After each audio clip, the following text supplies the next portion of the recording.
Seu sistema legado é um monstro e você fica pensando como que eu, um único que há no time, sou capaz de organizar essa casa e ainda trazer benefícios em processo e qualidade de software sem surtar no meio do caminho? Pois é, você pode achar que isso não é possível, mas eu, Priscila, vou te ensinar hoje como fazer isso sem surtar. Bom, gente, essa semana que se passou, eu recebi uma mensagem no meu direct, vou deixar ela aqui em algum canto da tela, onde um dos meus seguidores veio falar para mim, né? Na verdade, pediu uma dica de como que ele poderia automatizar um sistema legado para facilitar a vida dele. Por quê? Por causa que ele tá num sistema legado construído em Java, né? Vamos criar o contexto. Ele é o único que há em um sistema que são dois sistemas, na verdade. Um é um CRM legado em Java, sem documentação, uma bagunça, uma zoeira, como a gente já tá, né, acostumado com essa vida. Mas tem um outro sistema que ele já é mais novo, tá construído em React, tem uma documentação, tudo bem. Esse sistema em React não é o problema. O problema é o CRM, onde ele comenta que os testes manuais dele são exaustivos e que sempre que tem uma alteração, altera um componente que nem está correlacionado, né? Inclusive, ele trouxe o exemplo de que um dev atualizou um campo de input e um campo de select que não tinha nada a ver foi afetado. E aí, com isso, ele decidiu, né, criar uma automação em Java, não, com Cypress e Percy para fazer essa automação web, onde ele estava fazendo a automação de todos os CRUDs. Isso mesmo, ele estava fazendo a automação de todos os CRUDs do sistema para facilitar a vida dele. Pri, o que que eu posso fazer, né? Porque o sistema é enorme, é muito teste, eu não tô dando conta e, tipo, é muito problema. E são 2.000 clientes, é um sistema, né, que move grana. Então, o que que eu posso fazer? Primeiro de tudo, eu disse pra ele, cara, para. Para agora. Por quê? Porque tu tá criando um outro monstro. Porque quando a gente fala de sistemas legados são um caos. A grande maioria deles são em Java. E eles não têm documentação. É um código em cima do outro que, tipo, às vezes não é nem legível mais. A grande maioria das vezes a pessoa que desenvolveu não tá nem mais na empresa, né? E eu entendo a abordagem do QA. Cara, eu vou automatizar tudo. Só que o erro é qual é a camada que você está fazendo isso? Porque se você está indo para a camada web, já é um alerta vermelho assim gigantesco. Então, o que que a gente começa a pensar, né? Vou vir para a segunda tela aqui para a gente começar a exemplificar para não ficar só na fala, né? Pensando, né, na pirâmide de teste. Quando a gente fala em pirâmide de teste, a gente tem ela, né? A gente tem ela aqui, nossa, linda, maravilhosa, mas é como podemos ilustrar. E aí nós temos três divisões, tá? A gente pode pensar numa camada de testes manuais junto com testes automatizados da web, né? Então a gente pode pensar aqui em manual barra o famoso E2E que vocês chamam, tá? Vamos botar num negrito aqui, aumentar a fonte. Mas depois disso a gente tem uma camada de integração do sistema, onde a gente faz os nossos testes de API, né? Então a gente tem a integração. Mas a gente também tem uma camada aqui embaixo que, ao meu ver, é a mais importante. Porque aqui nessa camada, a gente faz testes unitários barra componente. Por que barra componente? Porque componente, o teste de componente nada mais é o teste unitário, só que front-end, tá? Tem essa pequena diferença. Só que o que acontece? Esse meu aluno, ele pegou e estava fazendo ao contrário. Ele já estava querendo implementar um antipadrão de cara. Que ele queria fazer o quê? Ele estava fazendo isso aqui, ó. Ele estava fazendo um sorvetão. Não tinha nada. E aí ele ia partir disso daqui, ó. Ao contrário. Ele ia fazer isso daqui ao contrário. Vamos até botar em uma outra cor. Vamos botar. Vamos fazer isso daqui. Uma cor mais forte e botar um vermelho para mostrar aqui, né? Estamos com um problema. Ele já ia começar nesse sentido, automatizando um CRUD via tela. Para começar, automatizar CRUD via tela, as coisas não casam, tá? Qual é o problema disso? Ele só ia automatizar o problema dele. Por quê? Duvido que o dev iria rodar essa automação E2E sempre quando fosse desenvolver uma nova funcionalidade ou atualizar. O que que acontece? Para quem já automatizou Cypress, sabe que para rodar os testes, ele é muito demorado, porque a configuração demora, né? A instalação demora para ser feita e rodar os testes demora. Para demorar um pouco menos os testes para rodar, a gente tem que rodar no modo headless. Mas aí para isso é bom a gente ter um reporte muito bem estruturado para que esse reporte mostre exatamente onde falhou. Ainda mais vindo do problema dele de que alterou um input e um campo de select numa tela nada a ver foi afetado. Então, já partiria disso. Se você quer seguir essa abordagem, você tem que rodar os seus testes automatizados em modo headless, né, que é sem abrir o navegador, para ele ser mais rápido. Porém, tu precisa ter um reporte muito bem estruturado para gravar vídeo, para tirar print da execução, para te ter certeza da onde que está afetando o erro, para te analisar, para ser mais efetivo a tua análise, porque vai ter muitos testes, vão quebrar muito os testes, tá? Então, já partimos disso. Porque se isso já é um fluxo natural de quebra de testes, não quebra de testes, mas é um fluxo natural de quebra de sistemas, a gente tem que se resguardar do máximo de coisas que a gente puder, tá? Então, seguindo essa abordagem de automatizar tudo na tela, a gente precisa rodar os testes em modo headless e ter um bom reporte de teste para nos mostrar exatamente onde está o problema. A gente precisa ter muitos tratamentos de erro no nosso código de automação para a gente pegar o campo certo que está estourando o problema. Esse é o nosso primeiro ponto. Ok, entendemos essa parte. Então, agora a gente vai para como que seria a abordagem ideal, né?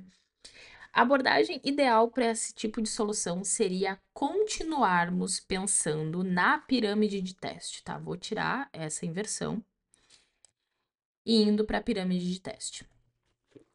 E agora eu vou levantar uma polêmica sobre QA serem um pouco técnicos. Por que que eu estou dizendo isso de levantar essa polêmica? Porque a gente vem visto muitos posts sobre que A não tem que ser técnico, que A não tem que saber desenvolver, que A não tem que saber não sei o quê. E aí eu vou dizer, ser um QA que tem um mínimo de conhecimento técnico aqui vai ajudar muito. Por quê? Porque a melhor abordagem para começar do zero e começar da forma certa e passando menos trabalhos, tipo, ok, vai dar trabalho de início essa estrutura? Sim, vai dar muito trabalho. Porém, a médio e longo prazo, a qualidade do sistema e a mínima, olha, vai reduzir drasticamente o trabalho desse QA e ele vai conseguir evoluar, ele vai conseguir evoluir em outras estratégias de teste, é gigante, tá? E eu vou explicar para vocês por quê. A melhor abordagem para a gente seguir aqui é duas partes. A primeira é ele analisar todos os cenários de teste que tem escrito, né? Vai pegar os testes dele, vai listar e vai começar a ter um olhar clínico, assim, ele vai fazer um raio-x mesmo da aplicação dele. Ele vai fazer uma listagem com o nome dos testes e vai começar a distribuir esses testes, né? Ele vai começar a quebrar essas validações. O que eu consigo validar no back-end, né? E o que eu consigo validar no front-end. O que ele consegue validar no back-end, ele consegue colocar nessa camada de integração? Sim, que é aqueles CRUDs. Todos aqueles CRUDs que ele estava fazendo via front-end com Cypress, ele vai colocar nessa camada. E aí ele pode escolher duas abordagens. Ou ele vai para mais fácil, que é fazer esse CRUD no Postman e fazer a automação de teste no Postman com asserções simples, que já vai assim, ó, diminuir drasticamente o tempo de homologação dele no sistema, com o Postman mesmo ali, fazendo asserções muito básicas, vai conseguir automatizar isso, vai conseguir gerar relatório, vai conseguir facilitar, assim, ó, 80% do trabalho dele. Obviamente, eu não tenho conhecimento do grau de complexidade das validações que precisa, mas se a gente for parar para pensar, nos mais básicos, ele vai reduzir tranquilamente em 80%. Ou imagina, se ele levava, sei lá, 10 horas para homologar o sistema, olhando somente para a parte de back-end, ele vai levar menos de 1 hora. Por quê? Porque ele vai rodar todos os testes. Ele não, o Newman vai rodar todos os testes. Aí ele pode decidir se ele vai rodar pelo próprio Postman na web ou se ele vai rodar pela linha de comando com o Newman e já gerar o reporte. Pensando que ele vai rodar já com o Newman para gerar o reporte, gente, por mais que o sistema seja gigante, vai demorar menos de 2, 3 minutos.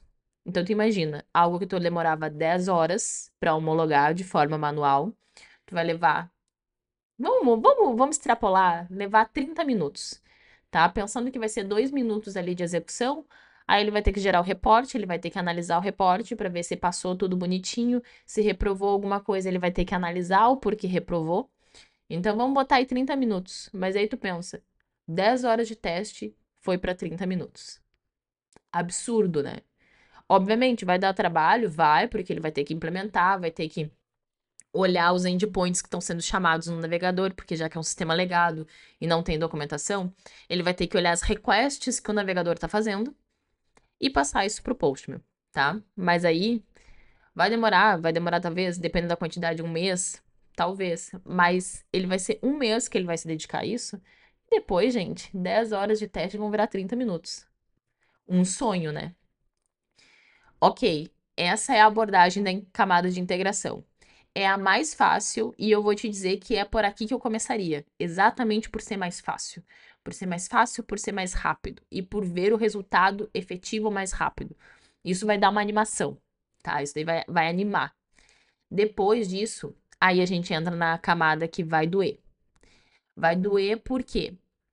Porque ele vai ter que aprender a fazer testes de componente. E já que ele está utilizando o Cypress é excelente para isso. Por quê? Porque o próprio Cypress ele foi criado para fazer testes de componente. Olha só, novidade. Exatamente, o Cypress ele foi criado para fazer testes de componente e não para fazer automação E2E. O core dele ali, tá? Porque se vocês forem analisar a documentação do Cypress, é toda para teste de componente, não para fazer teste de 2D. Podemos fazer? Podemos, óbvio, porque é uma ferramenta robusta para fazer isso. Mas o core dele, quando ele nasceu e ele continua sendo, não é para automações de fluxo contínuo, e sim testar componentes. Vamos testar um input, vamos testar um select, vamos testar um drop-down, vamos testar um menu, esse tipo. E é exatamente para isso que ele vai testar. Só que para isso existe duas abordagens. Ele pode fazer isso com a abordagem de QA, de fazer já no sistema deployado e fazer esses testes de componente, né? O que diferencia, Pri? Como é que seria isso? É a mesma coisa que fazer um E2E, só que com uma mentalidade totalmente diferente. Porque tu não vai testar funcionalidades, ele não vai testar CRUD, ele não vai testar criar um dado, atualizar um dado, buscar um dado, deletar um dado. Não. Ele vai testar com a mente de dev. Ele vai testar se o campo de input está funcionando. O campo de input é do tipo texto, então ele só pode aceitar texto. O campo de input é do tipo numérico, então só vai aceitar números. O campo de input tem o tamanho máximo de 10 elementos, é isso que ele vai testar. Ele vai testar regras de negócio de cada campo. Então, vocês podem ver que ele vai ter que mudar a mentalidade. Ele não vai poder testar, não, ele não pode pensar, testar a funcionalidade, acabou. Ele vai testar regras de negócio do componente em específico, tá? Essa é a primeira abordagem, ele pode testar com o sistema deployado. É um problema? Claro que não. Muito pelo contrário, pode ser a solução. Porém, todavia, entretanto, se ele tem acesso ao código-fonte e ele conseguir desenvolver em cima do projeto, vai facilitar muito a vida. Por quê? Porque ele vai criar um projeto de teste dentro do repositório de desenvolvimento. E por que isso é uma abordagem mais efetiva? Porque ele vai ficar junto com o código. E aí, quando deve desenvolver uma funcionalidade ou atualizar uma funcionalidade, ele vai ter um comando ali no package.json dele de teste. E ele vai simplesmente vai dar, sei lá, npm run test e vai rodar todos os testes de componente no mesmo repositório. E por que eu aconselho essa abordagem se você tem acesso a esse projeto de desenvolvimento? Para ajudar o dev. Porque se o dev tivesse tempo para desenvolver um teste unitário em cima do código dele, ele já teria feito. Se ele não tem esse tempo, cara, ele não vai baixar o teu projeto de automação e rodar o teu teste de automação local. Não vai. Não vai. Não se ilude. A não ser que ele seja um dev novo, um dev dessa geração nova, e que ele queira, tá? Mas assim, via de regra, não vai querer. Então, quando a gente está criando processos, e aí é uma dica que eu vou dar para vocês, que assim, ó, fiquem com isso na cabeça. Quando a gente está criando processos que envolvem qualidade do sistema como um todo, que envolve qualidade do time, tu não tem que olhar só pro teu umbigo. Porque senão o processo não é para ti, tá? O processo é pro time como um todo. Então, tu tem que analisar o teu time e ver do que o teu time é capaz de fazer.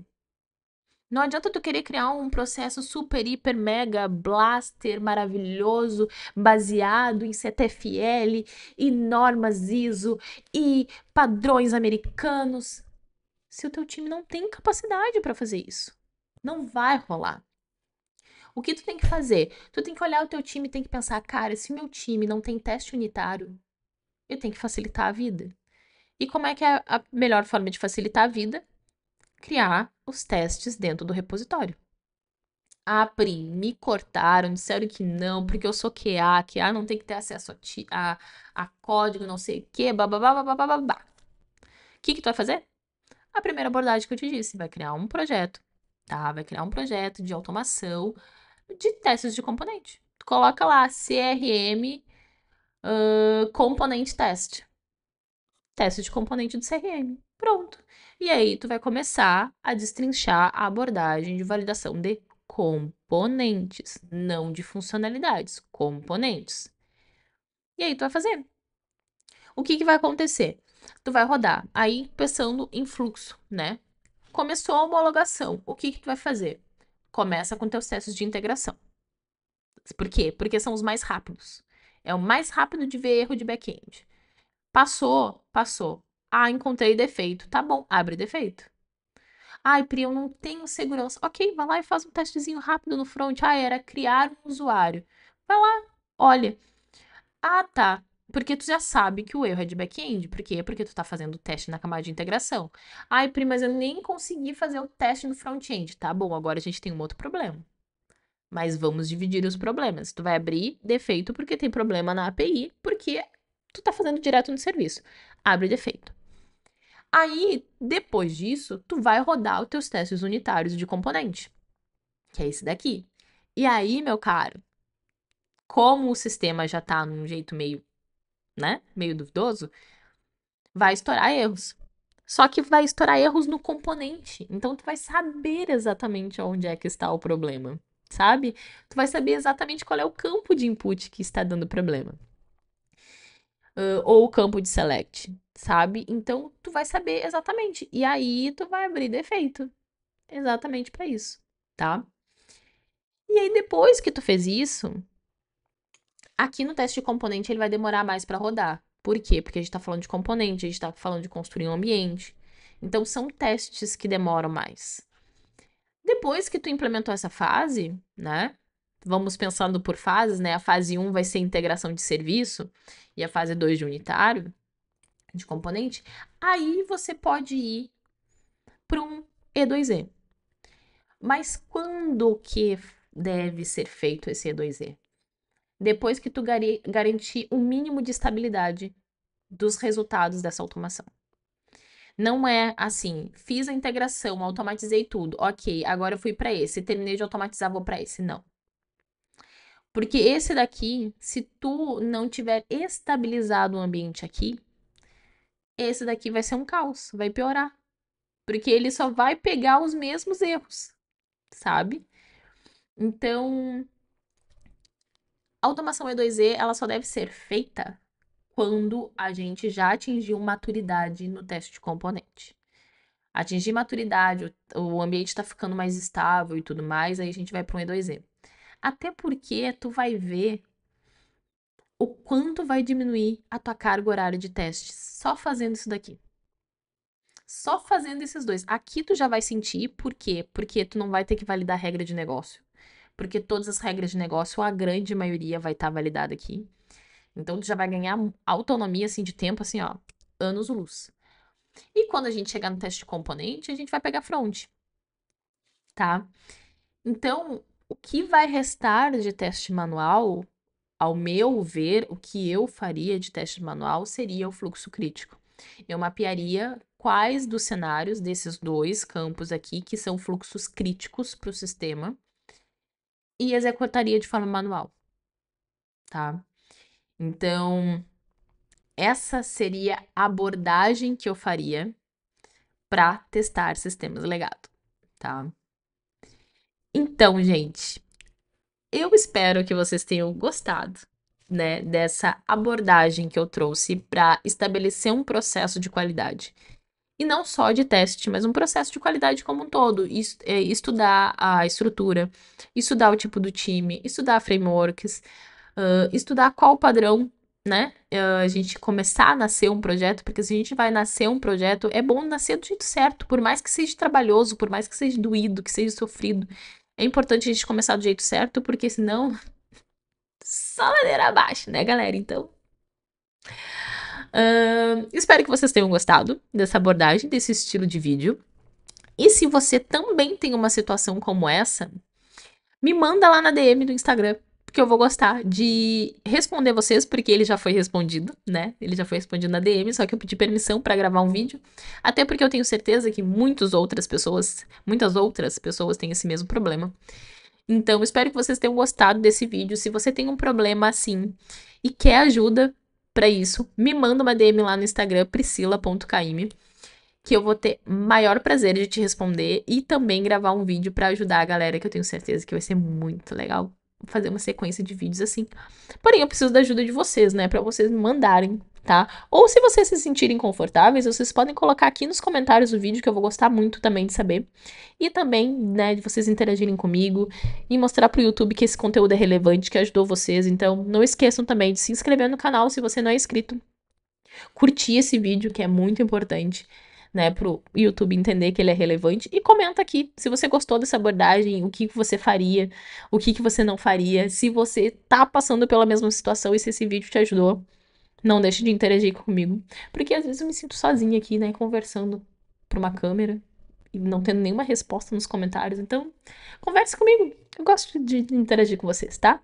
Então, não esqueçam, mandem DM com a situação de vocês ou coloque aqui nos comentários mesmo pra gente continuar essa série de vídeos de ajudando vocês, ajudando vocês aí como que é, tá bom? Então, galera, beijos, nos vemos no próximo vídeo e até lá. Tchau!